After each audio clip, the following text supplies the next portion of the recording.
Hello everyone, एक बार फिर से आपका AW365D पे हार्दिक अभिनंदन है। आई होप कि आप लोग सभी लोग स्वस्थ होंगे, मैं भी अच्छा हूं। और इसी उम्मीद के साथ हम क्या करते हैं, आज की टॉपिक की शुरुआत करते हैं। माय डियर स्टूडेंट, जैसा कि आप जान रहे हैं कि यहाँ पे सिंथेसिस ऑफ सेंटेंस की क्लास यूपी बोर्ड के लिए यहाँ पे धड़ाधड़ आपको डेली बेसिस पे क्लासेस आपको मिल रही है। कहीं ना कहीं कुछ प्रॉब्लम की वजह से अगर एक दो दिन क्लासेस अगर मिस होती है तो उससे आपको डरना नहीं है। आप जाइए प्लेलिस्ट में सिंथेसिस ऑफ सेंटेंस की और पूरे कॉन्सेप्ट को देखकर धुआं धुआं कर दीजिए। यानी कि जो भी एग्जांपल आपको सामने आ रहा है ना, अब यहाँ से पढ़ने के बाद एक भी क्वेश्चन आपका छूटेगा नहीं। आपके भाई का आपको यहाँ पे मैं आपको बता रहा हूँ, बता क्या रहा हूँ, यहाँ पे दिल से आवाज आती है आपके लिए कि यहाँ पे दिल से पढ़ाया जाता है। बस अगर आप यहाँ पे नए हैं और पहली बार जुड़े माय फ्रेंड ना, तो बस यहाँ पे कॉन्सेप्ट या 2 से 3 मिनट यहाँ पे आप मेरे को सुन लीजिए। यहाँ का कॉन्सेप्ट देखने के बाद आपको एक अलग स्वैग फील होगा और एक अंदर वो कहते हैं ना कि जो जुनून जागेगा कि कुछ हाँ यार कुछ कर गुजरे। अब मेरे को लगता है कि इंग्लिश आसान हो जाएगी, हम बोर्ड में अच्छा परफॉर्म कर पाएंगे, क्योंकि मैं पूरा जज यूट्यूब पे करने के बाद ही ये टॉपिक लाया हूँ, सिंथेसिस ऑफ सेंटेंस। आप कहीं भी देख लीजिए माय स्टूडेंट, आपको ब्रेक कर करके हर एक कॉन्सेप्ट का ऐसा एक्सप्लेनेशन अगर कहीं आपको दिया गया है लिख लिख के, तो आप बेशक वहां से पढ़िए। मैं अपनी तारीफ नहीं कर रहा हूं, लेकिन यहाँ से बस जुड़िए, सीखिए। आपको बस आपका एग्जाम अच्छा जाना चाहिए, क्योंकि आपके पीछे माता पिता लगे हुए हैं और उनकी जो ख्वाहिश है कि मेरा बेटा अच्छा नंबर लाएगा क्लास 12th में 10th में, बस उस सपने को साकार करिए। आपके साथ में यहाँ पे खड़ा हूं, बाकी जो होगा देख लिया जाएगा। ठीक है, यहाँ पे देखते हैं माय स्टूडेंट कि आज आप देखेंगे कि हालांकि आप फॉर्मेशन ऑफ कंपाउंड सेंटेंस हम लोग तो यहाँ पे पढ़ ही रहे हैं, जैसे कि देख रहे हैं आप 2 और मोर देन 2 सिंपल सेंटेंस मिलाकर आप नया कंपाउंड सेंटेंस कैसे कंबाइन करेंगे। 2 साधारण वाक्यों को मिलाकर कंपाउंड सेंटेंस बनाने के मैंने बताया था आपको 2 तरीके होते हैं। फर्स्ट आपका होता है, जो पहली बार बच्चा जुड़ा है वो मुझे सुनता रहे बस, फर्स्ट आपका होता है कोऑर्डिनेटिंग कंजंक्शन, सेकंड होता है आपका रिलेटिव प्रोनाउन या फिर आपके रिलेटिव एडवर्ब होते हैं। वो होता क्या है, जैसे कोऑर्डिनेटिंग कंजंक्शन आपके 4 प्रकार के होते हैं, जिसमें हमने कल डिस्कशन किया था। आपका जो मैंने डिस्कशन किया था माय स्टूडेंट, वो हमने डिस्कशन किया था कुमुलेटिव कंजंक्शन के बारे में।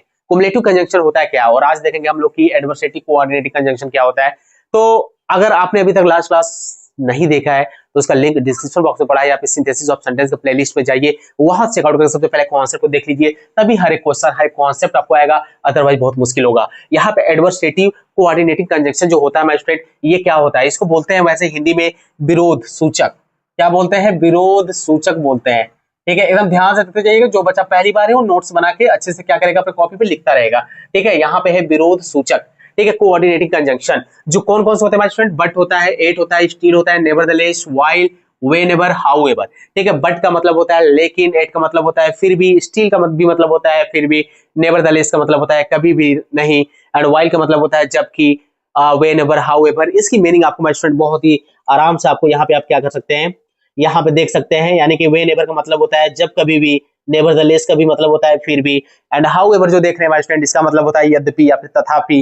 ठीक है, तो ये हिंदी वर्ड है यूपी बोर्ड वाले बच्चों के लिए और उन्हीं के लिए आती है स्पेशली, तो मैं हिंदी इसलिए आपको बता दे रहा हूं ताकि आप एक अच्छे से नोट्स बना लीजिए और ताकि आप अच्छे से यहाँ पे सॉल्व करेंगे। कॉन्सेप्ट देखिएगा, भूलिएगा नहीं। जैसा कि नाम से दिख रहा है माय स्टूडेंट, यहाँ पे विरोध सूचक, यहाँ पे नाम से ही आपको दिख रहा है विरोध सूचक, यानी कि एडवर्सेटिव जो आपका कोऑर्डिनेटिंग कंजंक्शन है, एडवर्सेटिव जो आपका कोऑर्डिनेटिंग कंजंक्शन है। ठीक है, इसमें क्या होगा माय स्टूडेंट, इसमें आप देखेंगे कि इसमें वर्ड्स के बीच में, यानी कि सेंटेंस जो रहेगा उसमें जो गिवन वर्ड रहेंगे माय स्टूडेंट, उन वर्ड्स का क्या रहेगा, यहाँ पे कॉन्ट्रास्ट देगा। क्या देगा, कॉन्ट्रास्ट, कॉन्ट्रास्ट देगा यहाँ पे माय डियर स्टूडेंट। यानी कि उसमें क्या करेगा, उसमें विरोध यहाँ पे बताएगा। यानी कि जो यहाँ पे फैक्ट्स होगा, जो सेंटेंस में फैक्ट्स होगा, जो आपका स्टेटमेंट होगा।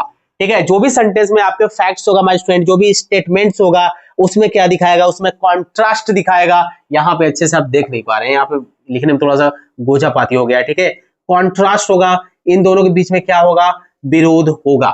ठीक है, एडवर्सेटिव कोऑर्डिनेटिंग कंजंक्शन में जब आप बात करेंगे 2 सिंपल सेंटेंस की, तो उसमें जो सेंटेंस, जो फैक्ट्स होंगे, जो स्टेटमेंट गिवन होंगे, उसमें माय डियर स्टूडेंट आपका क्या होगा, उसमें कॉन्ट्रास्ट होगा।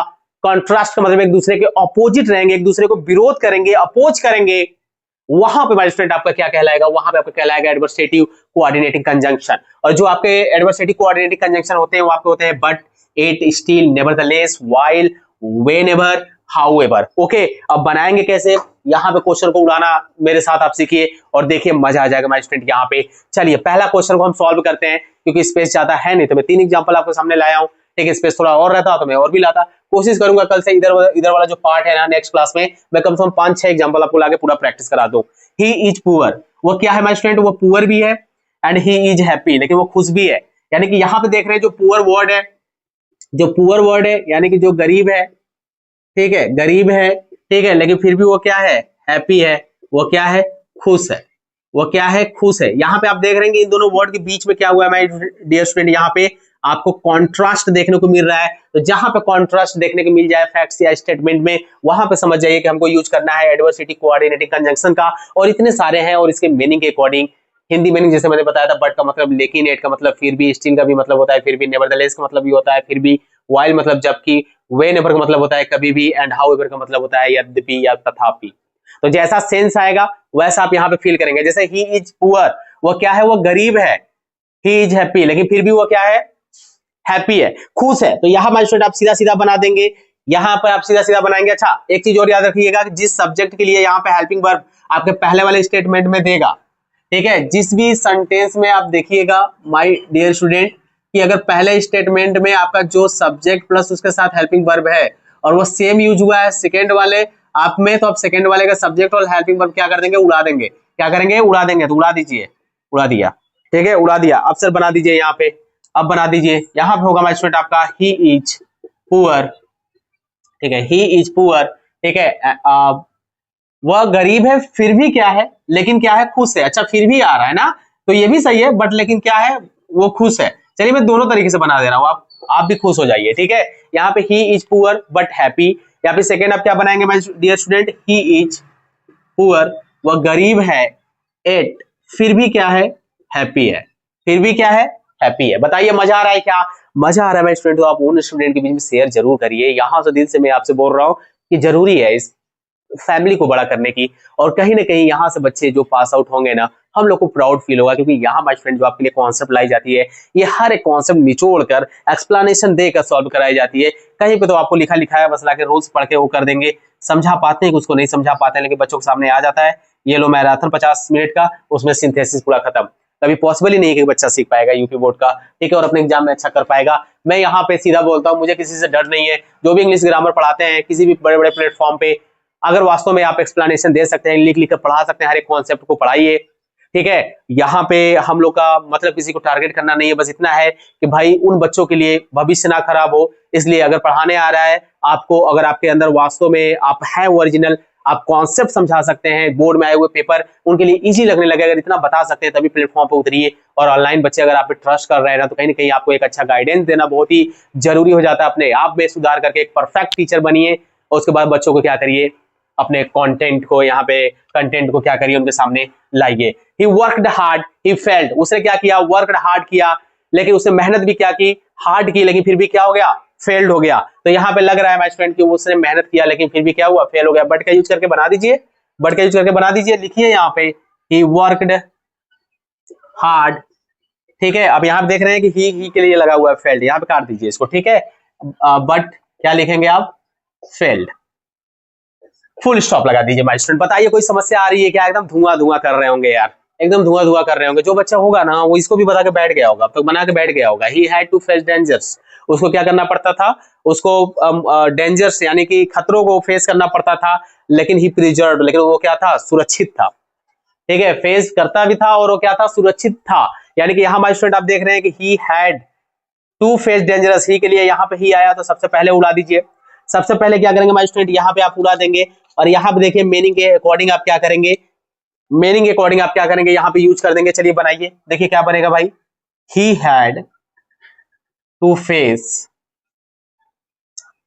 डेंजरस, ठीक है। एक चीज यहाँ हमारे स्टूडेंट मुझे कंफ्यूजन थोड़ा सा हो रहा है, एक जरा यहाँ पे देख लेते हैं, ठीक है, कोई दिक्कत नहीं है। डेंजरस यहाँ पे क्या यूज होगा my student, he had to face dangerous, वो क्या करता था, वो खतरा फेस करता था, लेकिन वो प्रिजर्व्ड, लेकिन वो क्या था, सुरक्षित था। तो नेवरदलेस आप है फिर भी, ठीक है, आप यूज कर सकते हैं माय स्टूडेंट, अपने अकॉर्डिंग यूज करिए, आपको जो भी लग रहा है। मेरे को यहाँ पे लग रहा है यहाँ पे यूज होगा, क्योंकि आप उसके मीनिंग के अकॉर्डिंग यूज कर रहे हैं। नेवरदलेस क्या है माय स्टूडेंट आपका, प्रिजर्व्ड, फुल स्टॉप लगा दीजिए। बताइए कोई प्रॉब्लम है क्या इसमें, बता दीजिए मेरे को माय स्टूडेंट, यहाँ पे कोई प्रॉब्लम है क्या।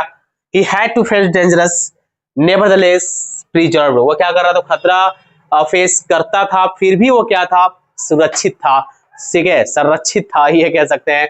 तो यानी कि आपकी ये जो मीनिंग है, यानी कि देख रहे हैं एडवर्सिटी कोऑर्डिनेटिंग कंजक्शन में जो इसकी मीनिंग आ रही है माय डियर स्टूडेंट ना, बस आप उस पर जाइए, मीनिंग के अकॉर्डिंग आप यूज करिए एडवर्सेटी कंजंक्शन एंड उसमें आप ये देखिए कि कॉन्ट्रास्ट अगर दो सेंटेंस के फैक्ट्स और स्टेटमेंट के बीच में आ रहा है तो आप बहुत ही आसानी तरीके से इस तरीके से आप सॉल्व कर सकते हैं। एक बार अच्छे से आप यहाँ पे देख लीजिए और मिलेंगे नेक्स्ट क्लास में स्टूडेंट जबरदस्त कॉन्सेप्ट साथ, जो आपका थर्ड टाइप्स है आपका कोऑर्डिनेटिंग कंजंक्शन का। तब तक मेरे साथ बने रहिएगा। All the best.